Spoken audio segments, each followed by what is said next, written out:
doing today is we're making our own. So we have our pan back here. It has water that's boiling right now. And then we just have our heat-safe bowl that has the chocolate in it, and we're going to fit it in.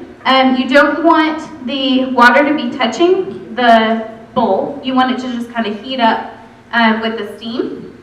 So we're going to put those bowls on top of both of these pans of boiling water, and we're going to stir it occasionally and let it melt. Now, once this unsweetened chocolate is melted, then we're going to put in a little bit of the Splenda to sweeten it a little bit.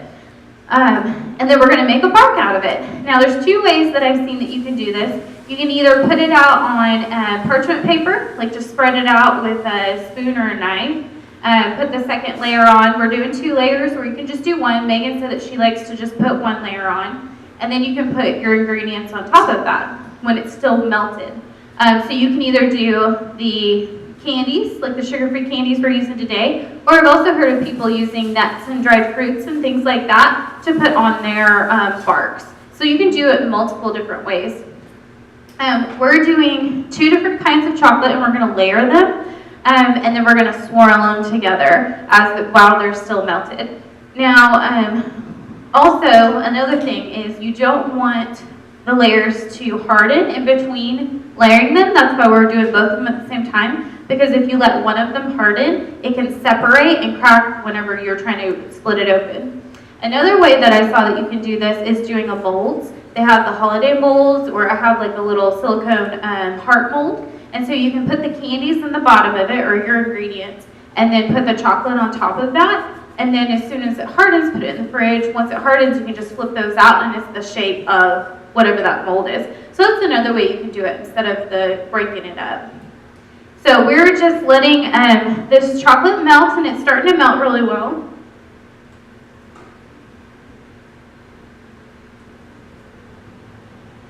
And this will take 30 minutes to an hour, 2 hours to harden in the fridge. So that's something that you definitely want to keep in mind whenever you're making this for holidays and things like this. But it's really easy to make as soon as that chocolate melts. I think I'm going to go ahead and get started with the next one. Oh, I'm going to go ahead and talk about this first. So this is the candies, which I already broke up yesterday. But this is going to be something great for the kids to do to help in the kitchen, is to break these up. Give them a hammer. I used a bottle, like an oil bottle or something like that, and just broke them up, started pounding them. Or it gets that holiday anxiety out, just pounding on the countertop, breaking up those candies. So I just put it in a bag and then broke those up, and that's what I'm going to put on top of it. It's the sugar-free peppermint.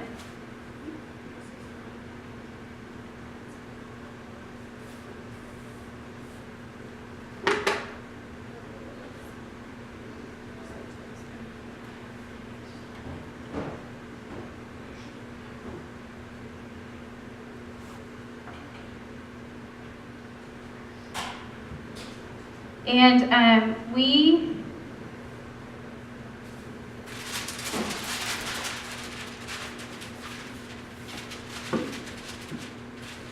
have just a cookie sheet here that we covered in the parchment paper that we're going to pour the chocolate on. Okay, so I'm going to go ahead and get started with our next recipe, and this one's going to be the cherry chocolate coconut meringues. So meringues usually are very light and fluffy. This one's a little bit different because of the texture of the coconut and the cherries. It gives it a different texture than that light fluffiness. But since it's mainly egg whites, it's going to be lighter and less carbohydrates. As you can see down at the bottom, it has 10 carbohydrates, that's the wrong one. It has 6 grams of carbohydrates per serving. So that's very low for a dessert item.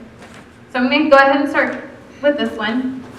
I have 3 egg whites in the processor that have been sitting at room temperature. It's important to have the room temperature eggs for that light fluffy texture. If it's too cold, it can break down and not work like it should. So I'm going to go ahead and get this started. Almond extract. And like I showed you guys last time, you can use the half as the measuring. So a half of it, where the bigger line is going to be a half, and the full one is going to be a full. So now I have the soft peaks. As you can see, it's forming a soft peak on here. And then I'm gonna put it back in, and we're gonna put it in as a tablespoon at a time, add the sugar. So we wanna gradually add that sugar. We don't wanna dump it in all at the same time because it will deflate. So we wanna gradually add it in, and as we add it in, it should harden up, but can still contain that peak. Okay, so I just added in the sugar to the chocolate that's already melted. And this mixer actually has a whipping measurement on it. It's gonna be one of the highest more firm peaks. That's what it looks like in there. And then now we're gonna add the confectionery sugar and the cocoa powder. So this is what's gonna give it its chocolatey flavor. Now we're gonna put in our coconut and our cherries. Now these are dry cherries. You can also use craisins, and they have a lower sugar craisins that you can use, or any other kind of fruit that you like.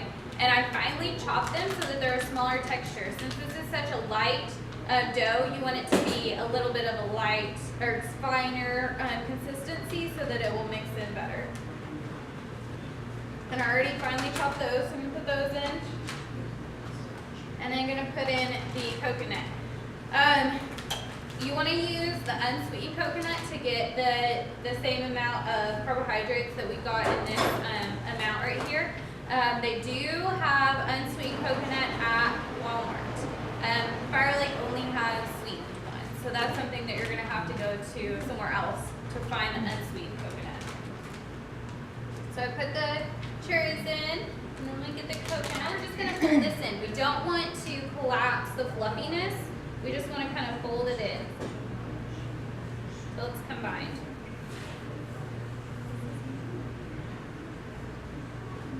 And it's not, like I said, it's not going to have that same fluffy texture as a regular meringue because the coconut has a little bit of a heavier texture to it in the dried fruit. So I'm using a ice cream scoop. You can use even a littler one if you want smaller portion size. So here's the dough in it, and then I'm just going to scoop it right onto the tray. And this is a greased tray as well. Most recipes for cookies, you don't want to grease it, but because of the meringue texture, we want it to grease it for this one. So I'm just going to drop it. And that's a good way to portion size your cookies, is to use like an ice cream scoop or a measuring cup to do the portion sizing. That also helps with even baking whenever you're baking it, because they all cook at an even time frame. It should be a little bit lower than normal. We want it to be at 325. I have seen some meringue recipes that were even a lower temperature, more like 2 something, and you set it in there for an hour. But this one is going to be 325 for about 20 minutes.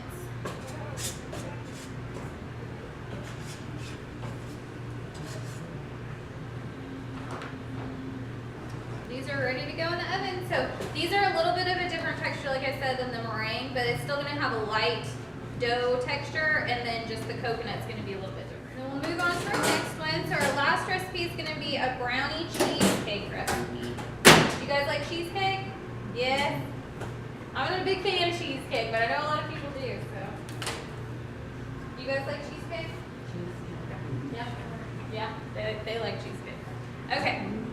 So we're going to do the swirled cheesecake brownies, and it's really pretty. I'll show you the one that we've already done. So we're going to have 2 parts. We're going to make the cream cheese topping first, and then we'll make the brownies.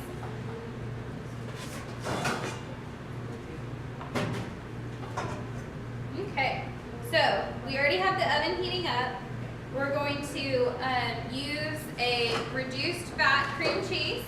So we're going to put that in there. Okay, so we're just going to get this. Now we're going to add the sugar and then the egg. We're using canola oil in this recipe, which is the healthier oil. You want to try to use the canola oil or the olive oil, which are going to be the better choices. They have more of the poly and monounsaturated fat, which is going to be the healthier fat for our heart. And then something else that you guys have maybe tried, maybe not, is putting coffee or black tea in your recipes that contain chocolate. It brings out that chocolate flavor, and since it's a black coffee or a black tea, it's not going to contain any extra sugar or calories or anything like that. So that's a way that you can enhance that flavor without adding extra sugar. So we're gonna put a fourth a cup of that in as well. And this is just black coffee we're using today. I've never actually used black tea. I've only used black coffee in my recipes. So that's something that I'm interested in trying, is the black tea in one of my recipes.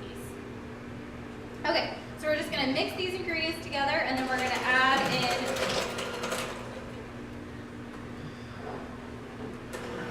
the dry ingredients once this is mixed up. Okay, so this is all combined. You guys can see that. So now we're gonna gradually add the dry ingredients. Okay, so we already greased our baking dish. This is all mixed together. So we're going to pour in the batter. Not all of it, you don't want to do all of it for the swirl effect. So you want to just do probably 3/4 of it and leave a fourth behind. And spread that into your pan. So you have a little bit left over. Now, do you guys like the center piece of the brownie or the edge of the brownie? The center? I like the edge. Edge, okay, so we're kind of split. I like the corner piece, like the edge piece where it's nice and crunchy. Yes. But I know a lot of people like that center piece. So now we're going to take a skewer. You can also take a knife if you want. And we're just going to swirl it in together.